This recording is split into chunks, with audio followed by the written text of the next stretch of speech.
I would like to first introduce our first guest. He's the one and only friend, trusted client, and colleague, Mr. Chris Penn from Edvisors. Chris, come on in. This is great. No wires. He's right here. Good to see you, buddy. How you doing, man? All right. How about you? Welcome to the show. Thank you. Yeah. So, as you guys know, Chris Penn from Edvisors, Student Loan Network, also co-producer of Marketing Over Coffee with John Wall. We're one of the sponsors of that. We also power your email. Yep. Actually highlighted you in my presentation today. I saw that. So how's it going with you? And what do you think about the event so far? I think from a lot of what we've seen so far at the event here, people seem to be getting a tremendous amount out of it. I talked to one of my coworkers who was here and said 10 a.m. and already the fire hose is fully pointed at her, which is great. I mean, I'm glad to see that a lot of people are beginning to get, if they don't know what they're doing necessarily, or at least understand they should be doing something. Yeah. It's really interesting. A little bit of an evolution from last year, wouldn't you say, in terms of the crowd? I mean, obviously a bigger crowd, a lot of marketers. There's a whole. We see stuff that kind of spans the whole range between small business all the way up to. There's some enterprise folks here. There's as well. some Fortune 500 folks here. I know folks from Kodak and Canon and other places are here. So, what do you think about the shotgun approach of like right behind us we have the Chris Bergen panel and Jason Falls and Paul Gillen and moderated by Mike Lewis. What do you think about this 15-20 minute boom boom boom? I think it's enough because people get a lot of content, or do you think it's too fast? I think it is fine for what they're doing, which is a lot of overview stuff, a lot of things that are very fast, sort of high level things. Any one of these topics you could spend a few years on. Absolutely. Just digging into them. Or do a boot camp on individually. Even boot camps. I mean, so much of the stuff, it's like, it's like the difference between going to a martial arts seminar versus taking classes in martial arts school. Right. You go to the seminar, somebody shows you a few techniques and things like that, and you're in, you're out. And then the expectation is you go home and you practice those techniques, practice them for months and months and months. And then when the next time you see those master teachers, they say, okay, let me see what you've done with those techniques since we last met.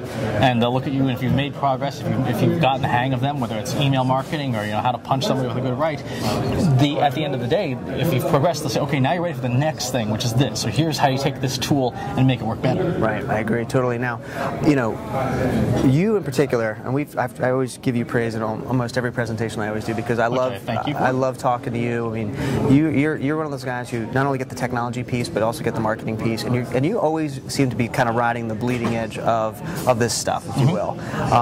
What, if you could, without giving any kind of proprietary information away, what are the ways you're using the social web, email, tying things together like that, kind of like a trail off of my presentation this morning? And using the data within the social web. We talked a lot about social appending and stuff, but you guys are doing some really interesting stuff.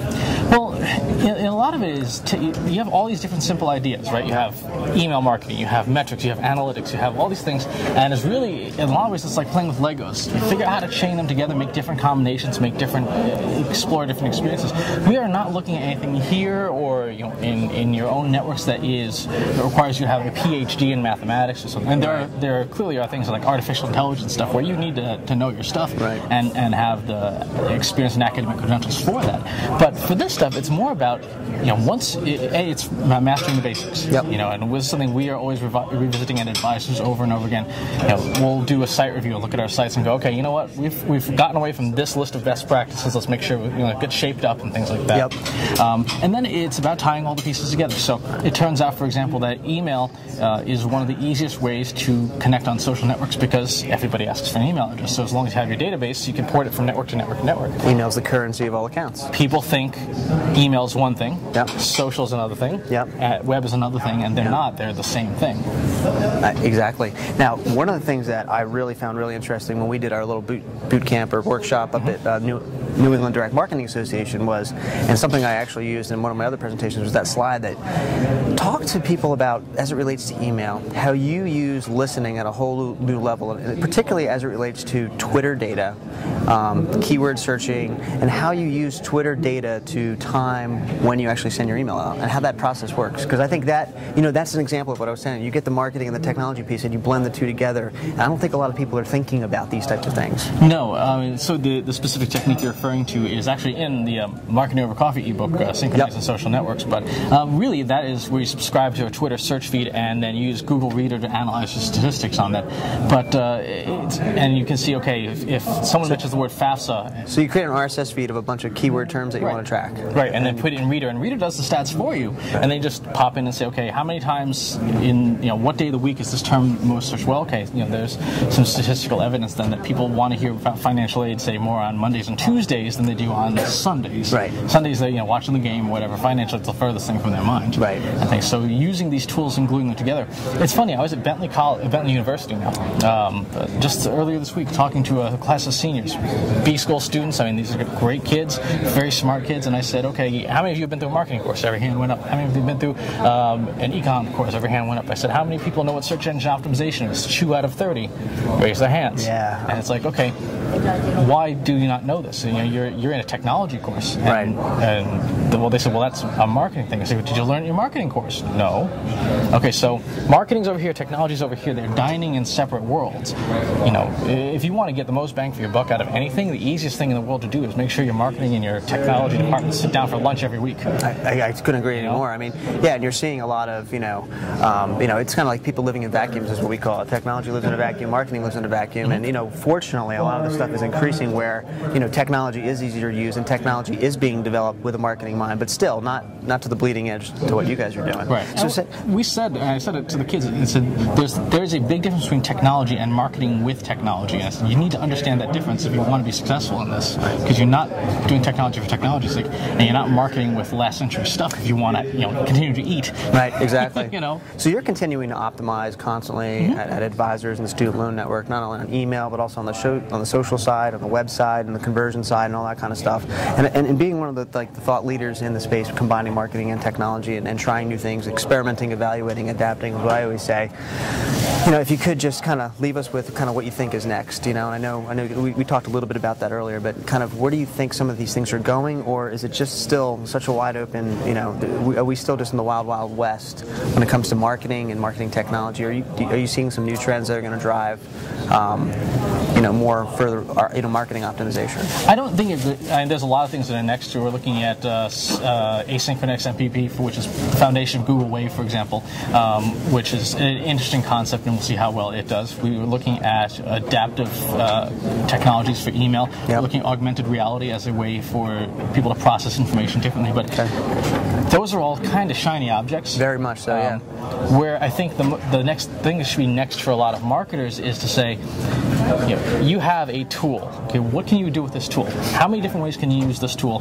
How can you use email for this? How can you use web for this? And then, okay, what can I combine this tool with for other things? Right. Again, going back to the martial arts, I was at a seminar once, and it was one of the master teachers of our tradition. And we start off, he goes, okay, here's what I want you to do. Out of all of your knowledge, you're only allowed to move evasively with your feet and use your right hand like this. No other techniques, no other anything else. And we're like, wow, that's really strange. And we're going stumbling around the room. He goes, if you don't know how to use one technique, one hand, and just some footwork and stuff, what makes you think you can do any of this other stuff? He said, master the tools themselves first, and then you can start putting them together and figure out, okay, now I can use this, and I can use this technique, and I can use this motion. The same thing is true in marketing. How do you use email effectively? Can you send a newsletter that actually more than your mother opens? Your mother might not even open your newsletter.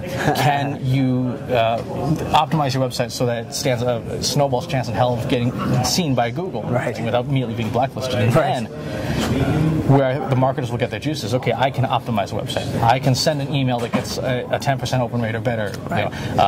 Marketing Over Coffee's newsletters are on 41%, 43% open rates now and stuff, which is good because it means actually it's excellent.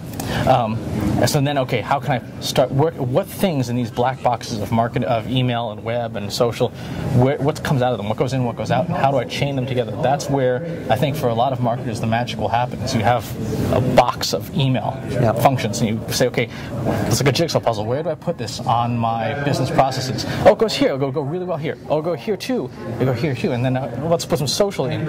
Okay, but your business has to be underneath it and mess to fit in somewhere to business, not just shiny object. Right. How about any thoughts on mobile at all?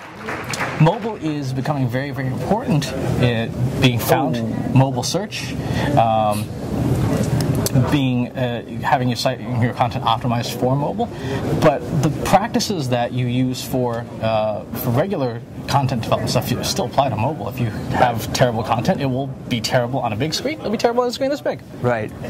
No, I think a lot of people are trying to figure out that whole strategy and the mobile strategy and how it fits into the overall mix. So, looks like the panel just broke, and we got some more folks that are going to come over here and join us. Wanted to say thanks so much. Thank you. Always happy to have you on any of our media at Blue Sky Factory. But this is your first appearance on Blue Sky Factory TV. Glad we could do it here at Gillette Stadium in Foxborough. Thanks, Chris. Thank you. Take care. Talk to you soon. All right.